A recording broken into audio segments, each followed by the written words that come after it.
കേന്ദ്ര സർക്കാർ ഇടപെട്ട് ആശമാരെ തൊഴിലാളികളായി അംഗീകരിക്കണമെന്ന ആവശ്യവുമായി മഹാരാഷ്ട്രയിലെ ആശാപ്രവർത്തകർ 5000 രൂപ മാത്രം ഓണറേറിയം ലഭിക്കുന്ന സംസ്ഥാനത്തെ ആശാപ്രവർത്തകർ ദുരിതം നിറഞ്ഞ ജോലി സാഹചര്യങ്ങൾക്കും പരിഹാരം തേടുകയാണ്. മഹാരാഷ്ട്രയിലെ ആശാപ്രവർത്തകർക്ക് 3 മാസം കൂടുമ്പോഴായിരുന്നു വേതനം ലഭിച്ചിരുന്നത്.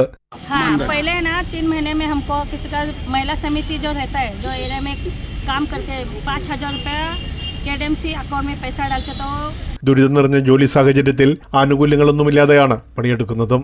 हमको बारिश में बोलेगा तो छाता रेनकोट ऐसा ये भी तो मिलना चाहिए हम सबको कुछ भी नहीं है ऐसा सब मिलना चाहिए कि बाबा മറ്റ് ആനുകൂല്യങ്ങളൊന്നും തന്നെ ഇല്ല.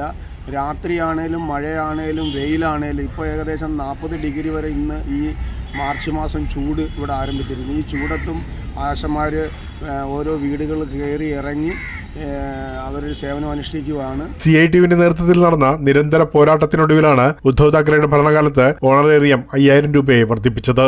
CITUവിന്റെ നേതൃത്വത്തിൽ നിരന്തരമായ പോരാട്ടത്തിൻ്റെ ഭാഗമായിട്ടാണ് കേന്ദ്ര സർക്കാരിനെതിരെയും സംസ്ഥാന സർക്കാരിനെതിരെയും പോരാടിയതിൻ്റെ ഫലമായി കഴിഞ്ഞ ഉദ്ധവ് താക്കറെ സർക്കാരിൻ്റെ നേതൃത്വത്തിൽ കുറച്ച് വളർച്ചയിൽ വർദ്ധിപ്പിക്കുകയും പിന്നീട് വന്ന സർക്കാർ അത് തുടർന്ന് കൊണ്ടുപോവുകയാണ് ചെയ്തിരിക്കുന്നത്. എന്നിരുന്നാലും മറ്റൊരു ആനുകൂല്യവും ഇനിയും ഇവർക്ക് ലഭിക്കുന്നില്ല. കോവിഡ് കാലത്തെ ദുരിതാവസ്ഥയിൽ പോലും അറിയിക്കുന്ന അംഗീകാരം ലഭിക്കാതെ പോയവരാണ് മഹാരാഷ്ട്രയിലെ ആശാപ്രവർത്തകർ. ആശമാരെ തൊഴിലാളികളായി അംഗീകരിക്കണമെന്നാണ് CPIM നേതാവ് PK ലാലി ആവശ്യപ്പെടുന്നത്. കോവിഡ് കാലത്ത് അവർ വളരെ ത്യാഗം അനുഷ്ഠിച്ചാണ്. ഇവിടുത്തെ മഹാരാഷ്ട്രയിലെ സ്ഥിതി അറിയാമല്ലോ, മരിച്ചു വീഴുമായിരുന്നു. കേന്ദ്ര സർക്കാരും സംസ്ഥാന സർക്കാരും ഇടപെട്ടിട്ട് ഈ ആശമാരെ സ്ഥിരപ്പെടുത്തണം, ഹെൽത്ത് ഡിപ്പാർട്ട്മെന്റിൽ സ്ഥിരപ്പെടുത്തണമെന്നാണ് CITUവിന്റെ നേതൃത്വത്തിൽ എനിക്ക് ആവശ്യപ്പെടാനുള്ളത്. അർഹിക്കുന്ന വേതനവും ആനുകൂല്യങ്ങളും ലഭിക്കാൻ കേന്ദ്ര സർക്കാരിന്റെ പരിഗണന കാത്തിരിക്കുകയാണ് ഇവരെല്ലാം.